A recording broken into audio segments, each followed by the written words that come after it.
डायलेटिक्स uterine contraction कमी करतात. तर 2 थेरपी आहेत, 24 to 32 आणि 32 to 34. 24 to 32 मध्ये एंडोमेथासिन फर्स्ट लाईन आहे आणि निफेडेपिन सेकंड लाईन आहे. एनसेड आहे 72 आवर्सपेक्षा जास्त दिलं तर प्रीमॅच्युअर क्लोजर होतं. निफेडेपिन सेकंड लाईन आहे. इथे निफेडेपिन फर्स्ट लाईन होतो.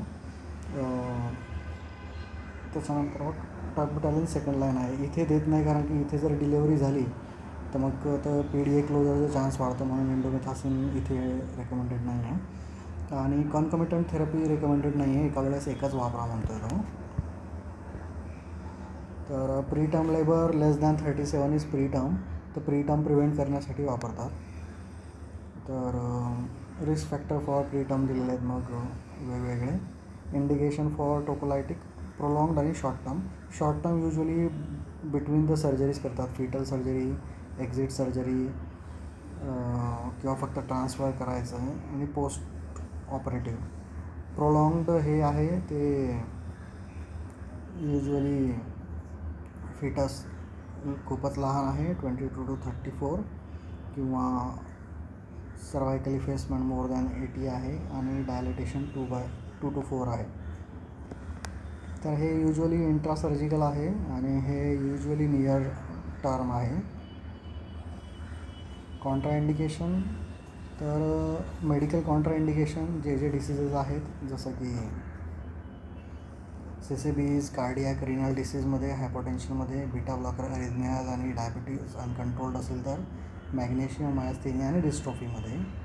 कारण की CCBमुळे हायपोटेन्शन होणार, फ्लशिंग हेडेक होणार, बीटा ब्लॉकरमुळे हायपरग्लायसेमिया होणार, ट्रेमर होणार, अरिथमियाज होणार, थायरॉईड खराब होतं, मॅग्नेशियममुळे मसल विकनेस होतं. तर मेडिकल कॉन्ट्राइंडिकेशन्स नसतील तर म्हणजे ते टोकोलायसिस द्यायला नाही पाहिजे. जसं की इंट्रायुट्राइन फिटल डेथ झालेली आहे, फिटल ॲनिमल इनकम्पॅटिबल आहेत, नॉन रिॲश्युरिंग आहे, तर ते डिलिव्हर केलेलं बेटर आहे, तुम्ही टोकोलायसिस देऊ नका. नंतर प्री इक्लाम्शियामध्ये पण नको, विथ सिव्हिअर पिक्चर बेटर तुम्ही डिलेवरी करा. आणि हिमोरेज इन्स्टॅबिलिटी असेल तर मग तिथे प्रॉब्लेम काय आहे की तुमचं हे नाही होणार, काय म्हणतात त्याला, कन्स्ट्रिक्शन नाही होणार, तर ब्लिडिंग नाही थांबणार, PPS होईल, ऑटोनिक होईल.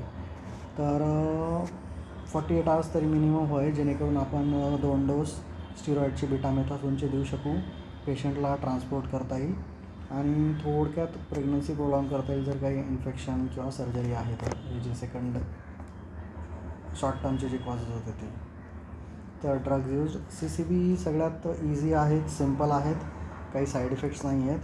तर 32 to 34 मध्ये फर्स्ट लाईन आहेत, 10, 20, 30 आहे. 20, 30 इज इंडक्शन, मग त्याच्यानंतर 10, 20 एव्हरी 4 hours 6 hours, म्हणजे दिवसातनं 6, 10 किंवा 4, 10 QID मिनिमम डोस आहे निफेडेपिनचा. हायपोटेन्शन कॉमन आहे.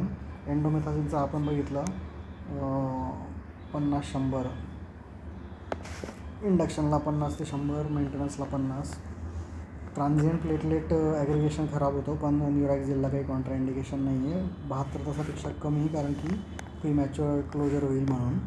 युरिन आउटपुट पण कमी होतो प्रोस्टाग्लॅन्डिन सिंथेसिस कमी झाल्यामुळे, म्हणून रिनल आउटपुट कमी होऊ शकतो, ऑलिगो होऊ शकतो. बीटामध्ये टर्बिटॅलिन सबक्यूट देऊ शकतो 0.25, त्याचा एकच डोस आहे लोडिंग आणि मेंटेनन्सचा. नंतर मॅक्सल 4 to 6 लोड आहे, नंतर 2 to 4 पर आवरली आहे. तर मॅक्सलचे मल्टिपल मेकॅनिझम्स आहेत.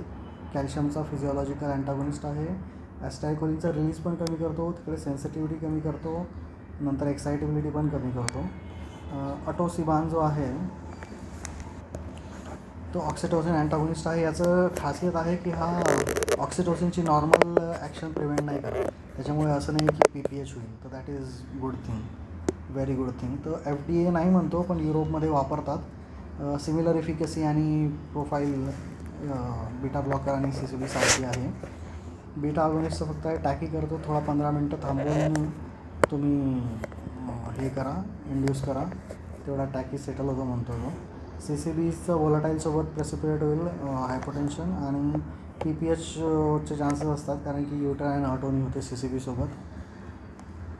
आणि कॅल्शियम पण CCBs पण न्यूरोमस्क्युलर ब्लॉक पोटेन्शिएट करतात. कॉक्स इनिबिटर्स आपण बघितलं, इंडोमिथासिन न्यूरॅक्झलसाठी सेफ आहे. प्लेटलेट ट्रान्झिएंटलीच अफेक्ट होतं, काही प्रॉब्लेम नाही आहे. PPH वाढू शकतो. प्रोस्टाग्लॅन्डिन्स आर इसेन्शियल फॉर टोनसाठी. मॅक्सल्फचं तेच हायपोटेन्शन होईल व्हॅझोडायलेशनमुळे, तर कंपाऊंड करू शकतात.